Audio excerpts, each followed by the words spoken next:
आज मैं आप सभी को एक छोटी सी कहानी सुनाने वाला हूँ। तो चलिए उस कहानी को ही स्टार्ट करते हैं। तो बिहार के एक छोटे से गांव में कच्ची गलियों में और सरसों के खेतों में एक पुराना सा घर था।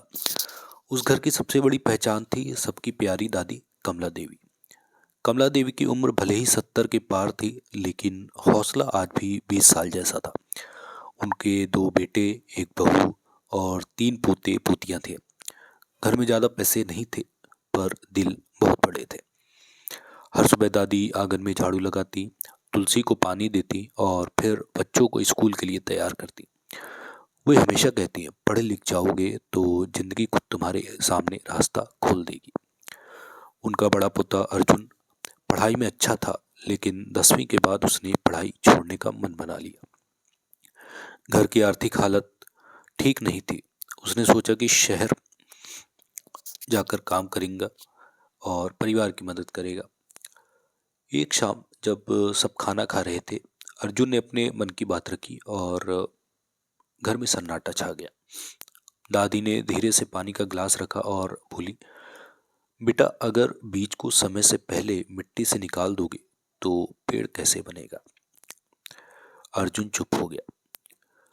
अगले दिन दादी ने अपनी पुरानी संदूक निकाली। उसमें कुछ बचत के पैसे और एक पुरानी चांदी की पायल रखी थी। ये मैंने तुम्हारी पढ़ाई के लिए संभाल कर रखी थी, उन्होंने कहा।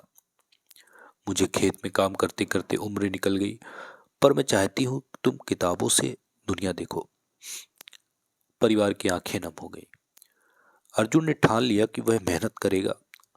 उसने दिन रात पढ़ाई की। गांव के मास्टर जी भी उसकी मदद करने लगे। पूरे परिवार ने उसका साथ दिया। समय बीतता गया। एक दिन डाकिया एक चिट्ठी लेकर आया और अर्जुन का चयन एक शहर के बड़े कॉलेज में हो गया था, छात्रवृत्ति के साथ। पूरा घर खुशी से झूम उठा। दादी ने आसमान की ओर देखकर हाथ जोड़ लिए।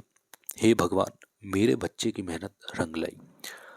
सालों बाद अर्जुन पढ़ लिख कर इंजीनियर बन गया। उसने गांव में पक्का घर बनवाया, खेतों में नई मशीनें लगवाई और गांव के बच्चों के लिए एक छोटी लाइब्रेरी भी बनाई, जिसका नाम रखा कमला पुस्तकालय।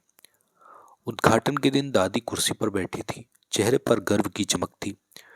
अर्जुन ने उनके पैर छुए और कहा, दादी, अगर आपने उस दिन मुझे रोका ना होता तो मैं आज यहाँ नहीं होता।